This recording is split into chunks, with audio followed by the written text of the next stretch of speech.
¿Alguien quiere empezar? Sí, yo. Sí, adelante. Comparando con La Flor, Sí. el sentimiento que me da esta película, que es anterior, ¿no? Sí. Es muy literaria. Es decir, que es una historia que se puede leer con ilustraciones. Como una historieta, dice usted. Como una No, especie no, de- una verdadera historia. Que se tiene un poco el mecanismo de Potosky en el manuscrito, que de una cosa va trayendo otra, y hay historias, o el Quijote, que está lleno de esas. Pero está muy bien, sí, que es fascinante. Lo que pasa es que la imagen es una especie de ilustración, ¿no? Una ilustración que fija un poco la imaginación del que a mí no me molesta, pero lo que me pregunto es que ¿está muy escrita o hay una parte de improvisación también? Mire, en realidad, le voy a decir, es interesante lo que usted dice, pero al mismo tiempo, con la imagen sucede algo distinto que con otras películas. Por ejemplo, esta película está filmada así. Había un gran texto en off, que es el que usted dice, que el que todos vieron, oyeron. Pero ese texto en off, las imágenes que usted veía, que usted ve como ilustradas, eran, por ejemplo, más libres que en La Flor. Digamos, uno le decía, por ejemplo, en la parte de las hermanas, entonces uno decía, bueno, ahora ustedes son una familia, y entonces tienen que hacerse bromas y todo eso. Y eso era más o menos independiente. Lo mismo los momentos en la oficina, en la federación, las situaciones fluían con mayor libertad, por ejemplo, que en La Flor. Que no hay sonido, claro. Claro.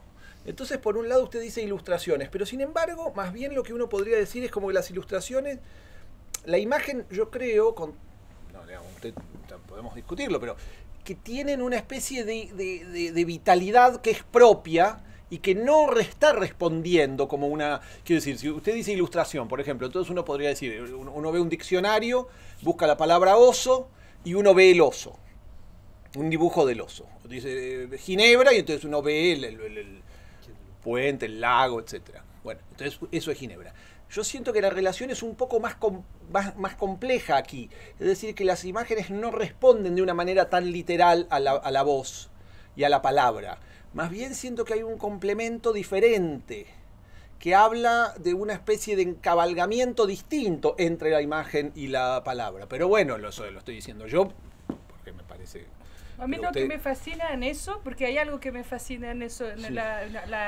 hay toda una discusión sobre esa voz en off, sobre Sí. cómo entra en la película, cómo se trabaja.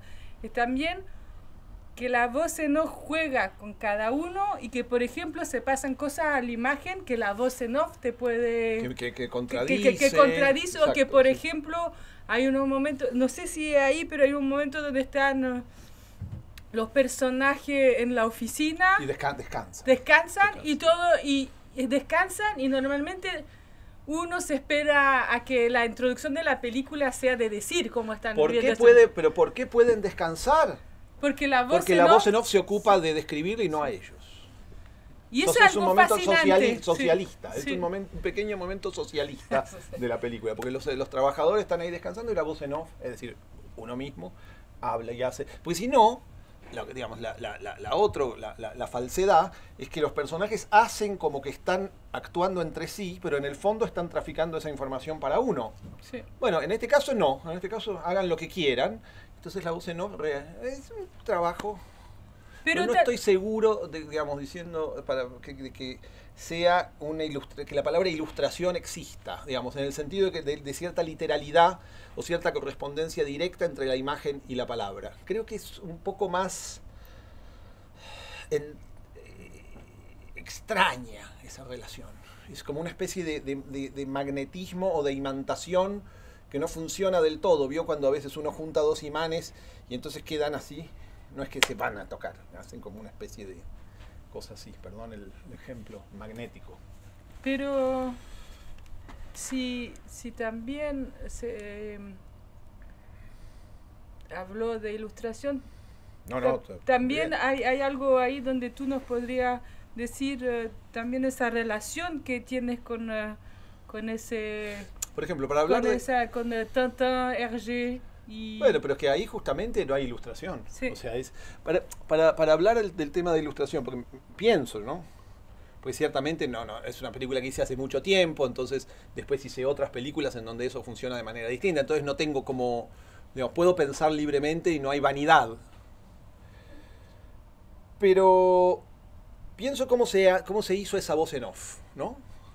Entonces, desde ya que había una voz en off que ya estaba escrita, después se filmaron las escenas, pero las escenas fueron filmadas y después la voz en off fue reescrita en función de las escenas. Es decir, cuando la voz en off, digamos, respondía un poco a las escenas. Entonces es al revés, la voz en off no es una ilustración, sino que de alguna manera es como una música que de alguna manera responde a las escenas.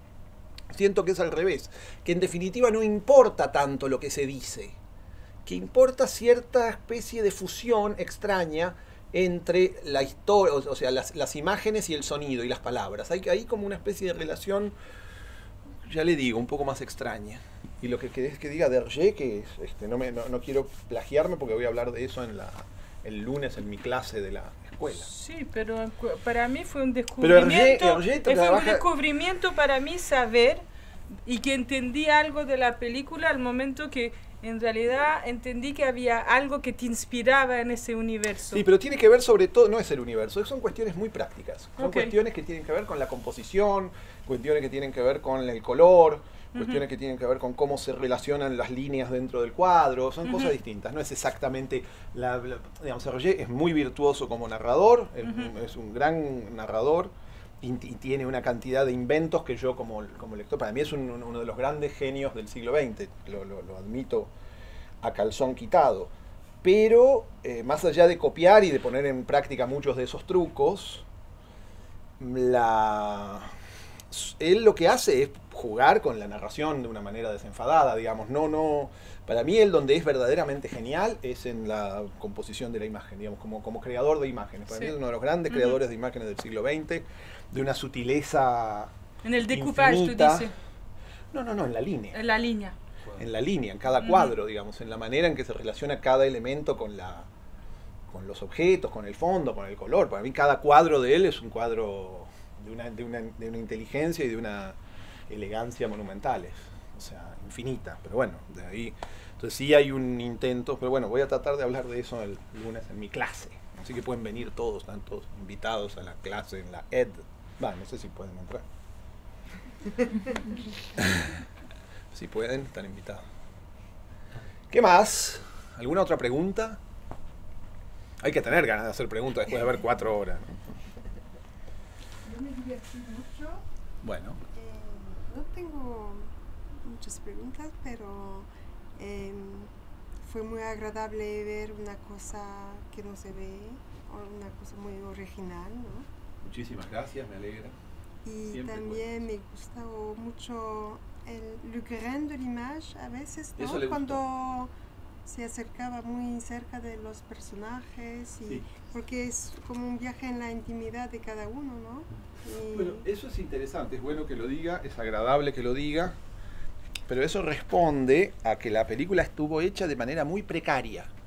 Entonces, lo que pasaba es que estaba hecha con una cámara, digamos, muy anterior a esa, que es la que está filmando el señor, por ejemplo, ¿no? Muy anterior, que se filmaba en pequeñas cassettes mini DV, que tenían una apariencia muy diferente de la del cine.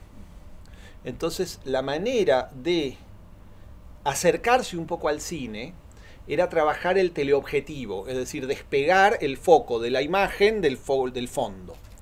Yo creo que el grano que usted dice viene más bien de ahí, de esa especie de... Pero entonces era una película rarísima, porque había que alejarse siempre del objeto para que estuviera más o menos desenfocado. Si usted ve lo que seguramente está filmando el señor, va a ver que está todo en foco, y hay algo de eso que es más propio de la imagen del video que el de la imagen cinematográfica. Bueno, todo eso que a usted le gustó fue para lograr una imagen que se pareciera más al cine. Menos mal.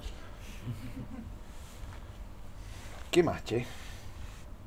¿Alguien en francés? Puedo tratar de hablar francés. Tengo que hablar un montón francés el viernes, el lunes, así que puedo hacer el esfuerzo. Puedo citar. l'histoire tout seul ou à plusieurs? Tout seul. Oui, oui, oui. Et ça a été la part la plus difficile, la plus longue de tout le procès du film. Parce que le film a été, même étant très divers, très baroque, je l'ai fait, on l'a fait d'une façon plutôt vite, comparé à La Flore, par exemple, qui a été fait pendant 10 années environ. Cette film a été tourné tout complet en 6 mois, quelque chose comme ça. Alors, a été fait d'une façon très, très rapide, très... Mais le fait d'arriver à la écriture de scénario, pas l'écriture même, mais le scénario était tout pensé, ou presque tous les problèmes étaient solutionnés, d'abord de commencer à écrire. Comme si c'était une thèse de physique, un problème. Alors, cet procès a duré beaucoup, je dirais. Alors, la façon que j'ai pris pour faire ça a été de sortir en voyage pour le petit peuple en campagne que vous avez vu, en suivant les monuments de Salamone. Vous souvenez-vous de Salamone, cet architecte? C'est vrai, cet architecte existe vraiment. Alors je sortais en voyage chaque samedi à chaque petit village, toute seule. Et alors là, en cherchant les bâtiments de Salamone, c'était comment aller en bois pour prendre les, comment se dit, c'est les champignons, pour prendre... Cueillir les champignons. Accueillir, oui. C'était comme ça pour moi. J'étais allé à voir le tour de Salamone, et j'avais décidé. Je voyais tout, je regardais tout, et je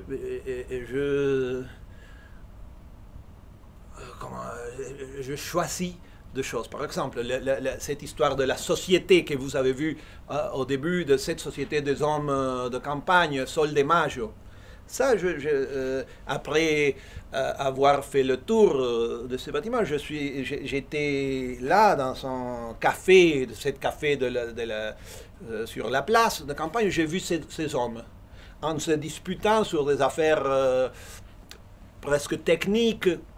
Et j'ai pensé à des sociétés de Jules Verne, par exemple, de ces sociétés anciennes de 19e siècle, où on disputait sur c'est possible de faire ça, de donner d'aller autour de la Terre en 8 ans, non, comment c'est, 80 jours, Alors, j'ai vu ça dans ces hommes, dans une table, dans un petit village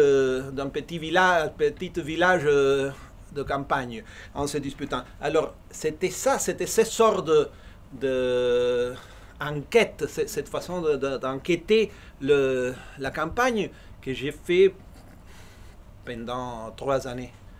Alors, quand je me suis assis sur la machine pour commencer à écrire, j'avais tout ça déjà prêt. Et c'est ça que alors je l'écris.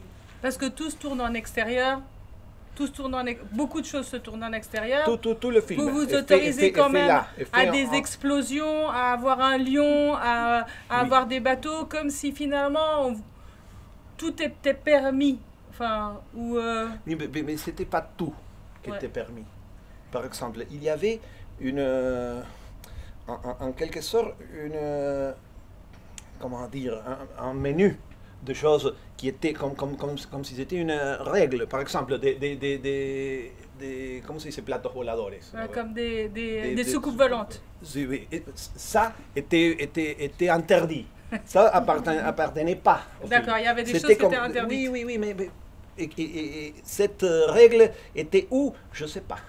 Mais je connaissais qu'il y avait des choses, on dirait, plus proche du 19e siècle, des romans d'aventure de Stevenson, de Jules Verne, que je sentis que ça convenait au film. Il y avait des autres choses que non. Qui étaient pour des autres films. Par exemple, La Flore. Cette histoire de La Flore, si vous avez vu la première partie de La Flore, avec des momies et tout ça, cette sorte de fantastique était hors du film. C'était une... je ne sais pas comment dire, mais je savais. Je savais que c'était quelque chose pouvait faire partie du film et qui ne pouvait pas, qui était forcé. Mais il y a quelque chose quand même qu'on retrouve quand même qui revient, c'est que on regarde, on est comme dans une enquête, on veut en savoir, on veut toujours en savoir plus. On est toujours attiré par cette thématique de je veux regarder, je veux savoir plus, je veux savoir qui sont les personnages, comment ceux-ci se sont reliés. Moi, c'est là où moi je trouve une très grande intelligence personnellement de comment tout ça s'est mis en place. Et ce qui me fascine, et c'est là où je reste toujours spectatrice. Mais ça c'est le cinéma. Ouais. Oui, mais c'est ça s'appelle cinéma. Oui, ça s'appelle le cinéma, mais ça s'appelle aussi jouer avec les codes du cinéma. Et ça, ça c'est faire cinéma. Faire cinéma, c'est jouer avec les codes du cinéma. Bah, jouer avec le cinéma, c'est vouloir en savoir en plus. Ouais, et vouloir faire croire aussi qu'est-ce qui va arriver, qu'est-ce qui va passer. Qu'est-ce qui va passer. Je ne sais pas. Je veux rester en regardant l'écran, non, l'écran est la autre, comment ça dit? L'écran est l'autre. La pantalla. La pantalla, ¿cómo se dice acá? L'écran. Ah, se dice écran, tiene otro nombre o no. Bueno, no sé. L'écran, en attendant, qu'est-ce qu'il va arriver? C'est ça le cinéma. Être assis en regardant, en attendant de merveilles à arriver. Je crois que c'est ça, c'est pas moi. Si, c'est aussi autre chose que faire ce qu'on a fait depuis 120 ans. Oui, c'est les deux choses. C'est aussi comment tu...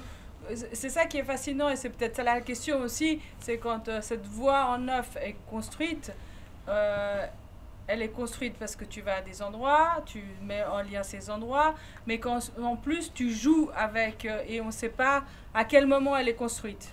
Oui, mais c'est une façon pour refaire un truc, pour refaire des choses qui sont vieilles, qui sont déjà faites. C'est pas trop... Je trouve pas de nouveautés là-bas. C'est de refaire, de retrouver la cérémonie, la vieille cérémonie qu'on a vue. Oui, il y a quelque chose de fraîche là-dedans, justement, dans toutes ces recherches, dans tes connaissances de cinéma, et avec tous les mélanges entre une technique peut-être plus précaire, et avec une connaissance de cinéma, il y a quelque chose qui se passe là qui c'est rare, et que c'est beau, et qu'on est là-dedans. En tout cas, on part dans cette trip avec toi, et on est dans la curiosité. Et bien sûr, ça c'est le cinéma, mais il y a une juxtaposition des choses qui rendent les choses fraîches. Oui, mais encore une fois, le cinéma a toujours été comme ça. Oui. Quand on voit le film des années, les muets par exemple, c'est plus, comment vous avez dit, précaire. Précaire, l'économie précaire. Non, vous avez utilisé une autre expression, mais précaire. C'est plus précaire. Il n'a pas du sang par exemple. Mais on continue à voir, c'est peut-être plus fort que nous avançons maintenant. Alors, le cinéma a toujours forcé, a toujours allé plus loin que ses moyens techniques. Ça c'est le cinéma, c'est pas moi. Oui, c'est vrai. Quand le cinéma, quand les moyens techniques, ils vont plus loin que le cinéma même, voilà les films méchants, voilà les mauvais cinémas. Quand il a plus de moyens que ce que le vrai cinéma, que des choses à montrer. Que le désir de raconter, oui, des choses à montrer. Je suis très très enthousiaste de le montrer. Ce qu'on fait, c'est montrer des choses, pas dire. Je me répète parce que je vais dire ça à l'école. Alors alors je ne vais pas dire, parce que je ne veux pas dire deux fois la même chose, mais c'est pas dire, c'est montrer. On veut montrer. Le cinéaste, c'est lui qui veut montrer des choses, qui veut filmer des choses pour les montrer. Oui. C'est la question du montage, parce que vous parliez justement des images qui répondaient aux voix off. Est-ce que tout était déjà... Le montage a fortement correspondu au scénario ou il y a eu de la... Vous savez, le scénario est publié. Alors on peut lire le scénario. Et quand on lit le scénario, le rapport est très fort. On dirait que c'est un de ces scénarios qu'on fait après avoir vu le film terminé. Mais c'est pas le cas. C'était le scénario est très très proche du film résultat. Non, du film final. Final, ok. Oui. C'est très similaire. Alors, je crois que oui. Je crois que on a pensé, on a pris des décisions souvent contradictoires avec des idées qu'on a eux, mais à la fin, enfin, on a trouvé un film presque le même film qu'on avait écrit au début, qu'on avait pensé, qu'on avait imaginé.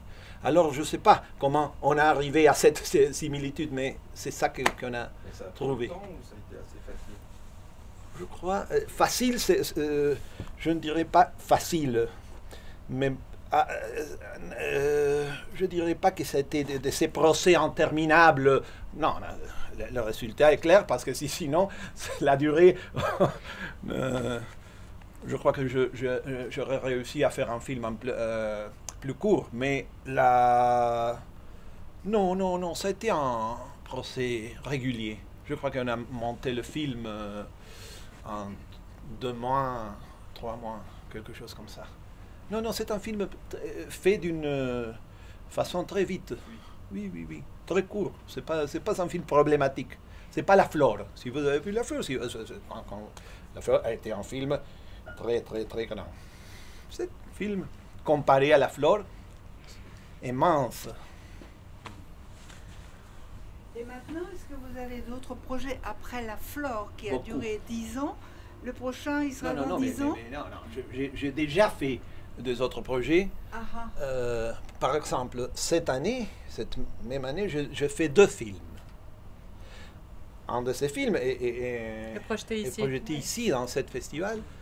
Et je l'ai fait dans 100 jours. Un jour, est tourné dans 100 jours. Et après, des autres choses, une après-midi. Mais la part la plus importante du film était dans 100 jours. Et là, je fais un autre film que j'ai terminé, il fait 1 mois environ. Et c'était fait en 5 jours. Alors, je changeais la façon de faire le film. Je fais plus de films pendant 10 ans. Je fais film en 2 jours. C'est comme ça. J'ai changé. Oui. Oui. Et le temps, madame. Le temps n'est pas éternel. Et comment on fait pour les voir? Concierto para la batalla, on passe le... Vous pouvez venir ici. L'autre, je ne sais pas. Non, c'est... Vous devez demander à notre programmatrice pour me amener ici chaque année. C'est très difficile. Vous parlez de distribution, c'est un mot un peu... Oui. Non, La Flore a été un grand succès. La Flore a été un film normal, presque normal.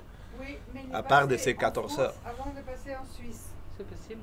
Oui, mais en France, a été considéré un film. Pas ce film un peu drôle.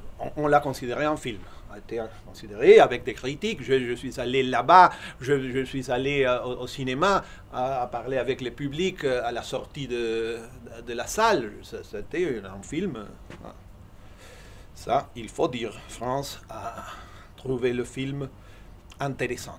Mais ces autres films sont, je dirais, trop mignons pour le mot distribution. Personne ne veut distribuer ça. Je comprends. moi-même, je ne veux pas distribuer, c'est montrer le film ici, je viens ici. Elle m'a dit, est-ce qu'on peut montrer le film? Oui, bien sûr. Voilà le film, mais distribuer, c'est très difficile. Et on doit travailler beaucoup. Son film fait pas pour la grande exploitation. Mais vous pouvez venir ici, vous allez le voir, j'espère. En tout cas, on vient ici. Oui. Oui. Bueno. ¿Qué más? Al final todos hablaban francés, eran todos franceses, todos francophones, tous étaient francophones. Vous avez parlé de, comme si c'était espagnol. Bueno, quelque chose d'autre. Vous voulez rester? Qu'est-ce que vous avez, il fait 4 heures que vous êtes ici. Alors sortons. Oui. Vous êtes très confortable ici. Oui. Je vais m'asseyer aussi. C'est un peu comme votre cinéma court. Nous, on est bien ici. Oui, je comprends. C'est comme un refuge, n'est-ce pas? Oui, on est. Je suis d'accord avec vous. Vous savez, quand j'étais en faisant ces films, cette film et La Flore aussi, j'avais l'impression que c'était un monde sécure, un monde sûr, non? Où rien de méchant pouvait passer. J'étais entre mes amis, entre des choses que j'aimais. Alors si vous avez trouvé cette même sensation, je crois que le film est réussi. Oui, on est dans le climat du film, c'est-à-dire ces personnages ont une plasticité, on dirait qu'ils n'ont pas de vie en dehors de ce qu'ils sont en train de vivre sur le moment. C'est-à-dire qu'ils peuvent rester 5 mois à la place de 5 jours. Comme le personnage à l'hôtel, n'est-ce pas? X, oui, voilà. Oui, il a resté 5 mois. Et même Z, qui part pour une mission qui doit être courte, il va signer un papier. Hein? Et puis, il reste en temps indéterminé. Ben nous aussi. Je crois l'avoir vu à Charles de Gaulle, quand je suis venu ici. J'ai vu, hein, sera-t-il? Peut-être il est en train de rentrer à l'Argentine, oui, après une longue vie à l'Afrique méridionale. Et Marianne, tu parlais tout à l'heure que ça vient aussi tu étais dans le village, tu as vu ces discussions avec les messieurs, et oui. À partir de là.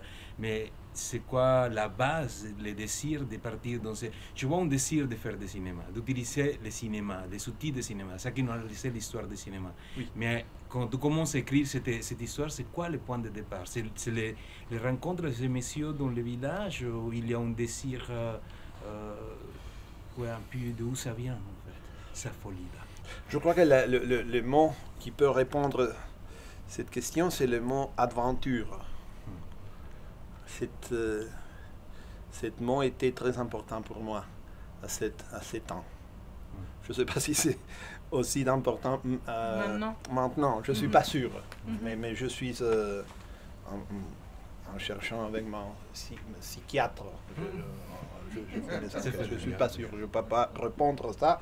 Vous croyez que quand on vient ici, on a toutes les réponses prêtes, mais c'est pas comme ça. Je doute, je cite, je ne suis pas sûr. Mais dans ces moments, aux années 2005, quand j'étais environ 31, j'étais très intéressé dans l'idée d'aventure. J'avais envie d'aventure, je croyais l'aventure comme si c'était une idée presque religieuse. J'avais une croyance dans l'idée d'aventure qui c'était le seul nord que j'avais, de vivre, le joie de vivre, de chercher, d'être tout le temps dans les chemins, ça.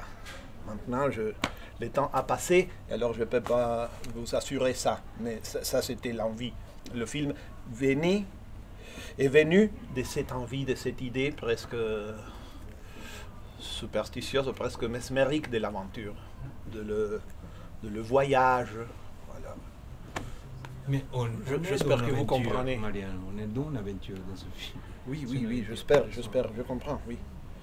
Et j'avais l'envie de donner aux autres l'envie de l'aventure à lui-même, de faire que les... Ouais, c'est la même idée que tout le monde qui a fait des romans d'aventure à eux. Stevenson, quand il écrivait ces romans d'aventure, il parlait de que son vrai propos était de faire que les gens sont allés en voyage, blablabla. Cette envie de donner l'envie de l'aventure aux gens, je crois que c'est quelque chose que c'est pas ma invention, que c'est pas moi qui ai inventé ça, mais je crois que j'étais un bon prêtre, en tout cas, j'espère. Mais le film a été fait d'une façon très aventurière lui-même, le film même, hein. C'est pas parce que parfois on trouve des romans d'aventure, des films d'aventure qui sont pas aventuriers eux-mêmes, n'est-ce pas, qui sont faits d'une façon un peu lâche, un peu en cherchant le secours. Bueno, ce film a été fait comme ça. Quand nous avons été tourné le dernier plan du film à Mozambique, 3, moi, le comédien et la productrice, on s'est regardé, on a dit, bueno, estamos acá, on est ici, on est arrivé. C'est la fin, nous sommes à Mozambique. Et Mozambique, je vous assure, est loin de l'Argentine, hein, n'est-ce pas que le sud, c'est tout proche, est loin. Je pensais que c'était au Brésil. Ah oui. Oui, non, c'est pas Brésil. Le Brésil est près, mais c'est pas Brésil. Parce qu'au Brésil, c'est difficile de trouver pas en blanc. Non, c'est difficile. En Brésil, vous pouvez dire, ouais, mais là-bas, vous pouvez trouver pas un visage blanc. Alors, c'est pas Brésil. C'est Mozambique. Oui, mais c'était censé être Bombay. Mais je crois que c'est mieux Mozambique que Bombay. Hein? C'est l'Afrique noire. On a cette idée, cet esprit de parler, de dire ces mots, l'Afrique noire. Les bateaux, le nom des bateaux, tout ça était... Oui, Hergé a été en inspiration, évidemment. Peut-être Hergé plus que Jules Verne, mais Hergé a lu Jules Verne aussi. C'est une tradition. C'est qu'une tradition, je crois.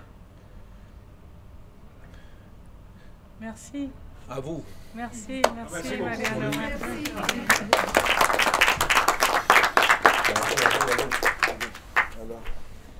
Bueno, continuez à voir tout le film